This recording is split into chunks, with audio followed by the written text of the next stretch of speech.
নমস্কার, আমার আপনজনেরা রুদ্রবার্তায় আপনাদের সকলকে স্বাগত জানাই। আমি রুদ্রপ্রসাদ ব্যানার্জি।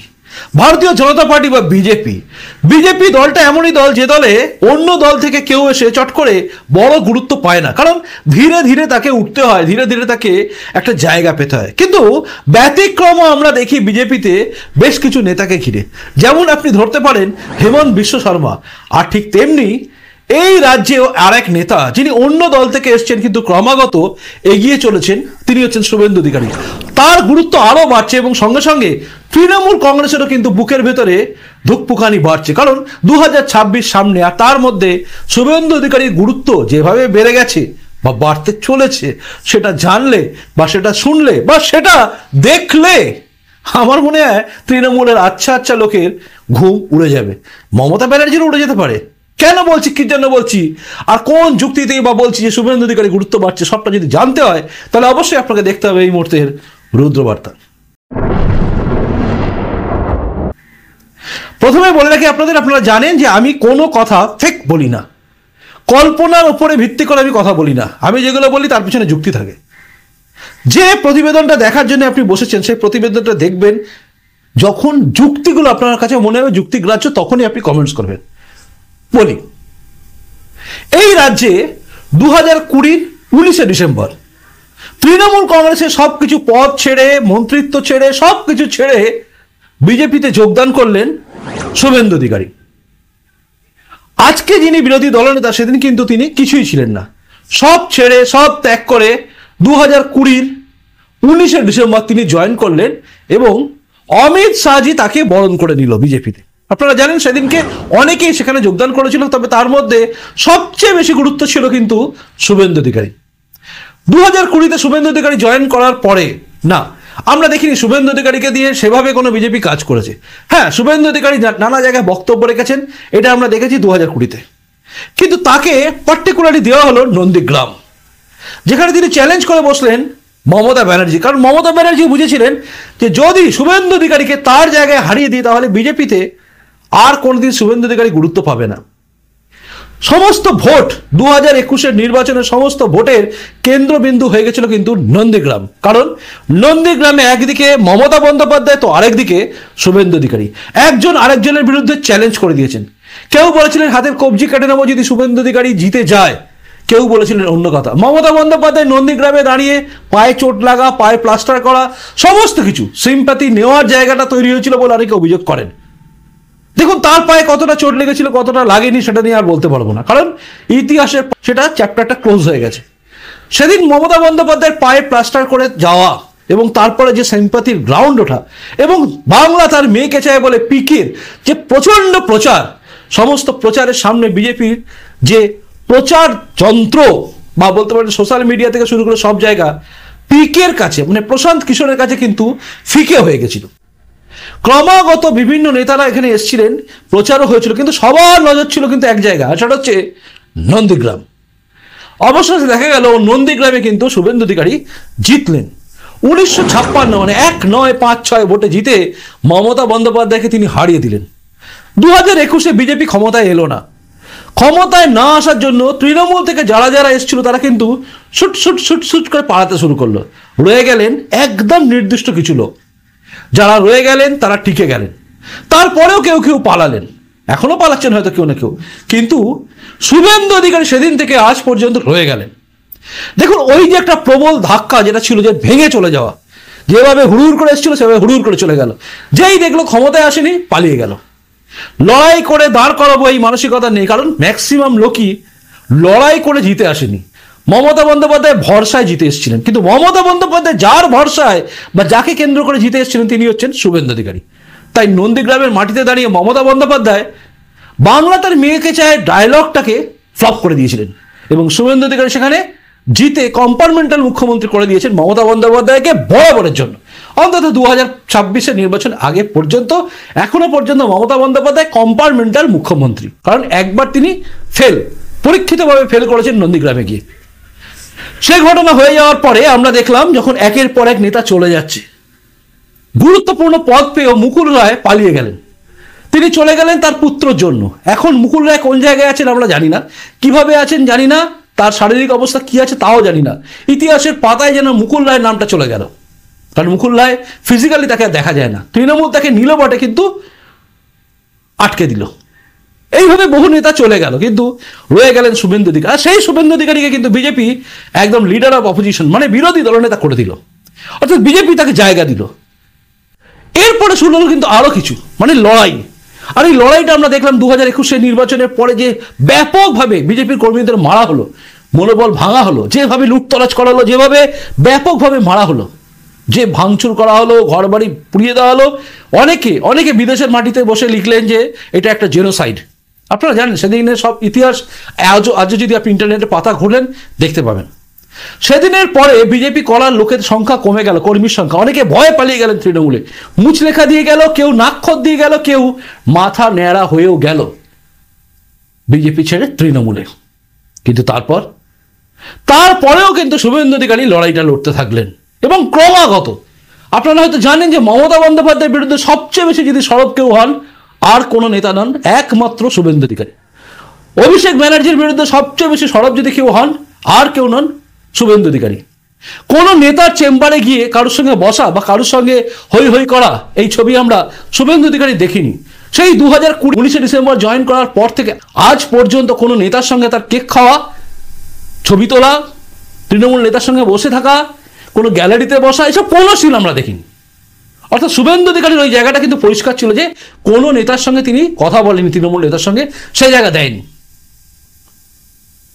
আর তৃণমূল বরাবর কিন্তু শুভেন্দু অধিকারী অ্যাটাক করে গেছে, কারণ শুভেন্দু অধিকারীকে অ্যাটাক না করলে তৃণমূলে পোস্ট পাওয়া যায় না। শুভেন্দু অধিকারী বাবার নাম তুলে গালাগালি দেওয়া, বাবার নাম ধরে ছেলেকে চোর বলা, এই টাইপের কথাবার্তা বলে নানাভাবে বিব্রত করেছে। কিন্তু শুভেন্দু অধিকারী ধীরে ধীরে ধীরে ধীরে বাংলার বুকে, আমি দিল্লিতে পড়ে যাচ্ছি, বাংলার বুকে কিন্তু শুভেন্দু অধিকারী নিজের জায়গা করে ফেলেছেন। আজ হিন্দুত্বের জন্য লড়াই লড়া শুভেন্দু অধিকারীকে কিন্তু সনাতনী যোদ্ধা বলে অনেকে জানেন। আমি মিথ্যে বলতে পারি, হয়তো আপনার মনে হতে পারে আমি মিথ্যে বলছি, কিন্তু আপনি কাউকে জিজ্ঞাসা করুন, সবাই এক বাক্যে বলবে শুভেন্দু অধিকারী। কেউ বিপদে পড়লে পাশে দাঁড়ানোর কথা বলুন, সবাই বলবে এক বাক্যে শুভেন্দু অধিকারী। চারিদিকে আপনি দেখুন, তিনি দায়িত্বে নেই, সাংগঠনিক দায়িত্বে নেই, কিন্তু তিনি যেন বিজেপি ময় হয়ে গেছেন। অর্থাৎ বিজেপি মানে শুভেন্দু অধিকারী, শুভেন্দু অধিকারী মানে বিজেপি হয়ে গেছে। আমি কাউকে ছোট করছি না, আমি বলছি না দিলীপ ঘোষের কোনো কৃতিত্ব নেই, রাহুল সিনহার কোনো কৃতিত্ব নেই, বাবর কোনো কৃতিত্ব নেই, বা সুগন্ধ মজুমদার কোনো কৃতিত্ব নেই, এর মধ্যে আমি যাচ্ছি না। কিন্তু আমি বলছি বাস্তবটা, গোদা বাস্তব, গোদা বাংলা হচ্ছে শুভেন্দু অধিকারী ছাড়া কোনো এই রাজ্যে কিচ্ছু নেই। সেই শুভেন্দু অধিকারী কিন্তু এমনই একটা কাজ করলো যার ভিত্তিতে বা যে কারণের জন্য আমি বলছি আপনাকে, শুভেন্দু অধিকারী গুরুত্ব কিন্তু বেড়ে গেছে, আরো বাড়ছে। কেন জানেন? বিজেপির ইতিহাস। আপনি আমাকে প্রশ্ন করতেই পারেন আপনি কি করে বলছেন। দেখুন, বিজেপি, রাষ্ট্রীয় স্বয়ংসেবক সংঘ, বিশ্ব হিন্দু পরিষদ, এটা আমার কাছে পুকুরে হাঁস যেরকম ঘুরে বেড়ায় ওই রকম আমার কাছে। হাঁস পুকুর থেকে উঠে অন্য জায়গায় থাকলেও হাঁস পুকুরটা কিন্তু জানে যে পুকুরে সে চলেছে। আমি এটাকে ভালোভাবে জানি।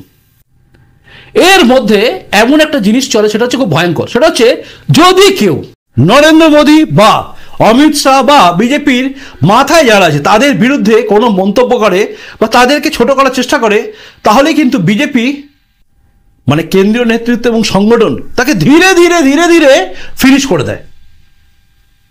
আপনাকে আমি পরপর উদাহরণ দিয়ে দিতে পারি। আপনি যদি দেখেন উমা ভারতী, তার বিরুদ্ধে কি করা হয়েছিল, আপনি যদি একের পরে গোবিন্দাচার্য থেকে শুরু করে সবাইকে যদি দেখেন, আপনি পুরো ইতিহাস খুলে দেখবেন এক এক করে সাইড করে দেওয়া হয়েছিল। যখনই কেউ বিজেপির মাথা সম্বন্ধে, কেন্দ্রীয় নেতৃত্ব সম্বন্ধে, তাদের সিদ্ধান্ত সম্বন্ধে কোনো কথা বলেছে, বিরূপ কথা, তাকে ছাঁটা হয়েছে। আর নরেন্দ্র মোদী জামানায় তো আরো বেশি হচ্ছে। সুব্রমণিয়াম স্বামীকে আপনি দেখুন, তাকে কোথায় কোণঠাসা করে দেওয়া হয়েছে, কারণ তার এই মোদী বিরোধিতা, অটল বিহারী বাজপেয়ী বিরোধিতা, সবকিছুই তাকে দূরে ঠেলতে ঠেলতে এমন জায়গায় নিয়ে গেছে, ফিনিশ। কিন্তু যে জায়গাটা আমি খুব ভালো করে বলছি শুনবেন, সেটা হচ্ছে শুভেন্দু অধিকারী। শুভেন্দু অধিকারী এমনই একটা কাজ করেছিলেন, কিন্তু সেটা সবচেয়ে বেশি ঘা দেওয়ার জায়গা ছিল। সেটা হচ্ছে সায়েন্স সিটি অডিটোরিয়ামে। মনে আছে নিশ্চয়ই, মনে না থাকলে আপনাকে একবার দেখিয়ে দিচ্ছি। তিনি পুরো কেন্দ্রীয় সিদ্ধান্ত, কেন্দ্রের কথা, মোদিজির কথা, সব কথার বিরোধিতা করে একটা বক্তব্য রেখেছিলেন, যেটা কিন্তু আমি বলেছিলাম আসলে মনের কথা বলেছে, বাকি সবাই চুপ করে গেছিল। আমি বারবার বলেছিলাম তিনি ঠিক বলেছেন, কিন্তু অনেকেই বলেছেন যেটা ভুল কথা। কি বলেছিলেন দেখুন। সবাই মিলে লড়বো, আমরা জিতব, হিন্দু বাঁচাবো, সংবিধান বাঁচাবো। আর বলবো, আমিও বলেছি রাষ্ট্রবাদী মুসলিম, আপনারাও বলেছেন সবকা সাথ সবকা বিকাশ। আর বলবো না, বলবো जो हमारे साथ हम उनका साथ, जो हमारे साथ हम उनका साथ, सबका साथ सबका विकास। बंद करो, नो नीड संख्यालघु मोर्चा। শুনলেন, সবকা সাথ সবকা বিকাশ সব বন্ধ করো। এই যে বক্তব্যটা ছিল না, অনেকেই সেটাকে না ক্যাজুয়ালি নিয়েছিলেন। আমিও কিন্তু সত্যি কথা বলছি, মন থেকে বলছি, আপনাকে আমি মিথ্যা কথা বলছি না, আমিও মন থেকে বলছি। আমি ভেবেছিলাম এবার না শুভেন্দু অধিকারীর বিরুদ্ধে গুটি সাজানো শুরু হয়। দেখুন, এই বাংলার বুকে বিজেপির নেতা বলুন, সিপিএম এর নেতা বলুন, তৃণমূলের নেতা বলুন, কংগ্রেসের নেতা বলুন, যে যাই বলুন, বাংলার একটা অদ্ভুত স্বভাব আছে। আমরা অনেকটা কাঁকড়ার মতো, মানে আমরা সব বাদ নেই। আমরা একজন উঠলে তাকে টেনে ধরতে চাই। শুভেন্দু অধিকারী যে উত্থান হচ্ছিল সেটাকে আটকানোর জন্য অনেক নেতা, বিজেপির নেতারাও কিন্তু এর বিরোধিতা করেছে। এটা আমাদের স্ট্যান্ড নয়, আমরা এটাকে মানি না, আমরা এটাকে বলি না, এই টাইপের কথা সবাই বলেছিল। আপনারা জানেন, সুকান্ত মজুমদার থেকে শুরু করে সবাই বলেছে। যেটা উনি নিজের মতো করে বলেছেন, এই বক্তব্য তার, কেউ তাকে সাপোর্ট করেনি। উল্টে আবার বিজেপির কেন্দ্রীয় বিজেপির যিনি এই সংখ্যালঘু মোর্চার মাথা আছে, কি নাম জানো আমি জানিও না, পাস এদের মনে রাখার কোনো জায়গা নেই, তো সে আবার ডাইরেক্ট বলে দিল যে শুভেন্দু অধিকারী নয়া আয়া হ্যাঁ, তো ও নেই জানতা হ্যাঁ। আমি ভেবেছিলাম সর্বনাশ কিছু হতে চলেছে, মনে হচ্ছিল, বিশ্বাস করি মিথ্যা কথা বলছি না, মনে হচ্ছিল কিছু একটা হবে, কারণ সবাই মিলে উঠে পড়ে লেগেছিল। কিন্তু কি হলো, রেজাল্ট কি দেখলাম আমরা? রেজাল্ট দেখলাম যে তারপরেও শুভেন্দু অধিকারী কিন্তু ডাকা হলো। 2024 লোকসভা নির্বাচনের পরে কিন্তু অন্যান্য জায়গাতেও তাকে ডাকা হয়েছে। অর্থাৎ 24 ইলেকশনের পরেও কিন্তু শুভেন্দু অধিকারীর বক্তব্যকে ঘিরে সেভাবে দেখা যায়নি যে সবাই ওপরে একটা বিরূপ প্রতিক্রিয়া দিচ্ছে। উল্টে দেখা গেল শুভেন্দু অধিকারী জায়গাটা যেন ধীরে ধীরে বাড়ছে। ঝাড়খণ্ড নির্বাচন থেকে শুরু করে সব জায়গায় দেখুন শুভেন্দু অধিকারী গুরুত্ব ছিল। এবারে আমি যে কথাটা বলছি, হেমন্ত বিশ্ব শর্মাকে আমরা দেখেছি, তার উত্থান আমরা দেখেছি, ঠিক একইভাবে কিন্তু শুভেন্দু অধিকারী উত্থান হচ্ছে। আমি জানি আজ আপনার আমার কথাটা বিশ্বাস হবে না, কারণ এটা বাস্তব সত্যি। একজন ইউটিউবার যা বলছে মিলে যাবে, তাহলে তো আপনি মশাই রাজনীতি করতে পারেন, এটাই আসবে ডায়ালগ। বা কেউ বলবেন আপনি শুভেন্দু অধিকারীর থেকে পয়সা খেয়েছেন, দালালি করছেন, বলতে পারেন। নানা লোকে নানা রকম কথা বলবে। এক বিজেপির নেতা তো আবার আমাকে ফেসবুকে লিখে দিল যে আমি নাকি শুভেন্দু অধিকারীর দালাল, আমি পয়সা পাই। যাই হোক, যারা পয়সা পেয়ে এইরকম চাকরি ফাকরি করেন আর কি, মানে পয়সা পাওয়ার জায়গা করেন, তারা করতে পারেন, কিন্তু আমি কারোর কাছ থেকে 5 পয়সা পাই না। আমি যা পাই, আপনারা যে ভিডিওগুলো দেখেন বা যারা যারা আমার এই গুগল পে যে নাম্বার আছে সেই নাম্বারে যদি কেউ টাকা পাঠান সেটা আমি পাই, বাকি কিচ্ছু না। এটা বাস্তব সত্যি, আমি বলে দিলাম। তো এবারে আমি আপনাদের বলি যে এই শুভেন্দু অধিকারীকে কেন আমি বলছি গুরুত্ব বাড়লো। হেমন্ত বিশ্ব শর্মা যেভাবে উঠে এসছে না, ঠিক একইভাবে শুভেন্দু অধিকারী কিন্তু উত্থান হচ্ছে। আর সেটা হচ্ছে একদম কট্টর একজন সনাতনী হিন্দু যোদ্ধা হিসেবে। ভারতবর্ষের বুকে যে কজন নেতাকে সমস্ত হিন্দু সমাজ নিজেদের আইকন ভাবছে, তার মধ্যে শুভেন্দু অধিকারী চলে গেছে। আপনি আমাকে প্রশ্ন করতে পারেন আপনি কি জেনে বসে আছেন? ইয়েস, আমি জানি, কারণ বিভিন্ন প্রান্তে হিন্দু সংগঠন যারা আছে তাদের সঙ্গে যতটা আমার সাক্ষাৎ বা কথা হয়, তাতে আমি জেনেছি তারা সবাই শুভেন্দু অধিকারী কিন্তু সেই জায়গায় রেখেছে। এই বাংলার বুকে অনেকেই বলবেন শুভেন্দু অধিকারী মাথায় ফেজ টুপি পরে দেখেছি আমরা। মনে রাখবেন, রত্নাকর থেকেই বাল্মীকি তৈরি হয়, রত্নাকর থেকেই বাল্মীকি তৈরি হয়। যে সবচেয়ে খারাপটা দেখেছে সেই সবচেয়ে ভালো হতে পারে। একটা ভালো লোক, ঋষিতুল্য লোককে আমি দেখেছি, যে সংঘের একজন বড় প্রচারক ছিল, সে বিজেপি করতে এসে পাঁকে ডুবে গেছে, পাঁকে, তাকে খুঁজে পাওয়া যায় না। আবার সে ফিরে এসছে রেকটিফাইড হয়ে, কিন্তু ডুবে গেছে। বহু নেতাকে আমি দেখেছি যারা জন্মে কোনোদিন কোনো খারাপ জায়গায় যায়নি, খারাপ সংসদ নেয়নি, তারা খারাপ হতে হতে শেষ হয়ে গেছে রাজনীতি করতে গিয়ে। আর যে সবটা দেখে এসছে সে যখন উঠে আসে না, সেই হয় হীরা। কারণ কয়লার খাদান থেকে হিরে বেরিয়ে আসে, পাথরকে ভাঙতে ভাঙতে সেখান থেকে মূর্তি তৈরি হয়। আর একইভাবে এখান থেকে শুভেন্দু অধিকারী উঠে এসছেন। হেমন্ত বিশ্ব শর্মা সম্বন্ধে অনেকে বলেন আরে এই কেসে আছে, ওই কেসে আছে, কিন্তু হেমন্ত বিশ্ব শর্মার চেয়ে ভালো হিন্দুত্ববাদী নেতা আবার আপনি পাবেন না। যোগীর পরে হেমন্ত বিশ্ব শর্মা, তারপরেই আপনি দেখুন একের পর এক নাম আসবে কাদের, শুভেন্দু অধিকারী সেই লিস্টে চলে গেছে। এবার আপনার মনের মধ্যে আসবে তাহলে কি আমি বলতে চাইছি এরপরে শুভেন্দু অধিকারী রাজ্য প্রেসিডেন্ট হচ্ছে? আমি এই কথা বলছি না। বিজেপিতে কে রাজ্য প্রেসিডেন্ট হবে বলার ক্ষমতা আমার নেই, বা পরবর্তী মুখ্যমন্ত্রীর প্রজেক্ট কি শুভেন্দু অধিকারীকে করা হবে এই কথা বলার ক্ষমতা আমার নেই। কারণ বিজেপি কাকে প্রেসিডেন্ট করবে বা কাকে মুখ্যমন্ত্রী প্রজেক্ট করবে এটা কেউ জানে না। মধ্যপ্রদেশ আপনি দেখুন, শিবরাজ সিং চৌহানকে সরিয়ে দেওয়া হলো, তার জায়গায় কে এলো? আপনি যদি দেখেন রাজস্থান দেখুন, আপনি যদি দেখেন হরিয়ানা দেখুন, আপনি সব জায়গা দেখুন, সব জায়গা লক্ষ্য করুন। আপনি যদি দেখেন ঝাড়খণ্ড, ছত্তিশগড় দেখুন, সর্বত্র দেখবেন আপনি কে মুখ্যমন্ত্রী হবে কেউ জানে না। তাই আমি ওই কথা বলছি না।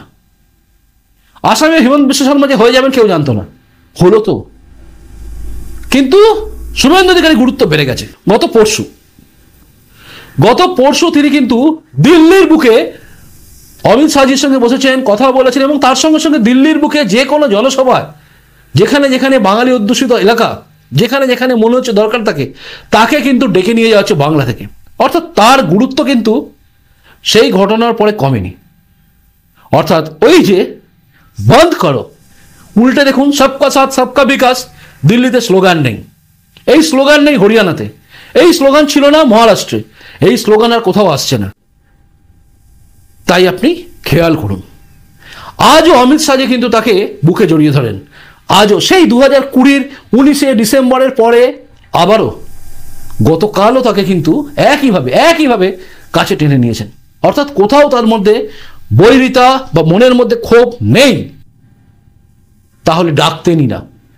ভারতীয় জনতা পার্টি এমনই একটা পার্টি, যে পার্টিতে কিন্তু কাউকে যদি ছাঁটার মনে হয় তাকে কিন্তু ছাঁটা শুরু হয়ে যায়।